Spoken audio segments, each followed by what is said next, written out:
Welcome to our ஆன்மீக களஞ்சியம் channel. இன்றைக்கி நம்ம மகாபெரிவா அருளுரையில் தேசிக ரூபத்தில் தேவியை வழிபடுவோம் என்று பெரியவா அருளியதை தெரிந்து கொள்ளலாம். நம்முடைய மடத்துக்கு அம்பாள் காமாட்சி ரொம்ப முக்கியம். ஜீவனாடி அவள்தான். அவளை பற்றி 500 ஸ்லோகம். மூக பஞ்சசதி என்று அதை பண்ணிய மூகர் அவளையே முதல் சதகத்தில் ஒரு இடத்தில் குருமூர்த்தே என்று கூப்பிட்டு, குருமூர்த்தே துவாம் நமாமி காமாட்சி, உனக்கு நமஸ்காரம் அம்மா என்று சொல்லி இருக்கிறார். பராசக்தியின் கிருபை இருந்தால்தான் சத்குரு கிடைப்பதும் அவரிடம் சரணாகதி பெற தோன்றுவதும். அதைத்தான் சத்கிருத தேசிக சரணா தவ கிருபையா என்று சொல்லி இருக்கிறார். அம்பாள் கிருபையால் தேசிக கிடைத்து அவரிடம் சரணாகதி செய்வதை மூகர் சொன்னார் என்றால், காளிதாசர் அம்பாளையே தேசிக ரூபிணியாக சொல்லி இருக்கிறார். சியாமலா தண்டகம் பண்ணிய அவர் சியாமலா நவரத்னமாலா என்ற ஸ்தோத்திரமும் செய்திருக்கிறார்.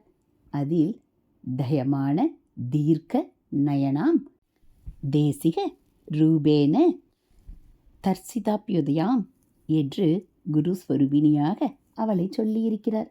அம்பாளுடைய அழகான நீண்ட கண்களில் தயை பெருகுகிறது. அப்படி தயா கடாட்சம் செய்கிறவள் தேசிக ரூபத்தில் குரு ஸ்வரூபிணியாக வந்து அப்யுதத்தை காட்டுகிறாள் என்கிறார். அப்யுதயம் என்றால் நல்ல எழுச்சி, உயர்வு பொருந்திய எழுச்சி. தயா கடாட்சத்தை சொல்லி உடனே தேசிக ஸ்வரூபத்தை சொல்வதில் நிரம்ப பொருள் பொதிந்திருக்கிறது. கண் பார்வைதான் ஒருத்தரை வழிநடத்தி செல்வது. கண்ணில்லாதவரை வேறு யாராவது தானே பிடித்து கொண்டு நடத்தி செல்ல வேண்டியிருக்கிறது. ஆகையால் கண்ணே நம்மை அழைத்து போவதாக ஆகிறது. கண் காட்டிக் கொடுக்கிறபடிதான் கால் நடப்பது. நயனம் என்ற வார்த்தைக்கும் வழிநடத்தி போவது, முன்னே சென்று வழிகாட்டுவது, லீட் பண்ணுவது என்றுதான் அர்த்தம். நம் ஒவ்வொருவருடைய கண்ணும் அவரவருக்குத்தான் வழிகாட்டி அழைத்து போகிறது. அம்பாளுடைய கண்ணோ அதிலிருந்து பெருகும் தயா கடாட்சத்தால் லோகத்து ஜனங்களை எல்லாம் ஸ்ரேயா மார்க்கத்தில் வழிகாட்டி அழைத்து போகிறது.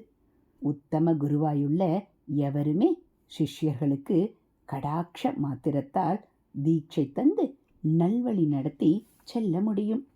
நயன தீட்சை, சக்ஷு தீட்சை என்பர். சக்ஷு என்றாலும் கண்தான்.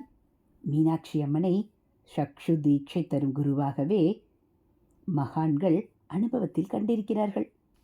ஒரு தாயார் மீன் தான் இட்ட முட்டையை கண்ணால் பார்த்தே பொரிக்க வைத்துவிடும் என்ற நம்பிக்கை. முட்டை பொரிந்ததும் உள்ளே இருந்த கரு முழு பிராணியாகிறது.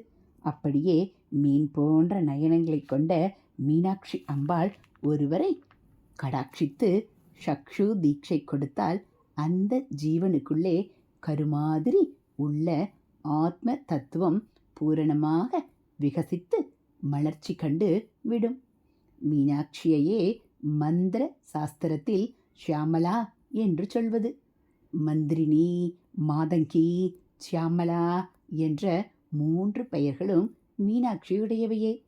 அவளை குறித்துத்தான் காளிதாசர் இந்த நவரத்ன மாலை பாடியது.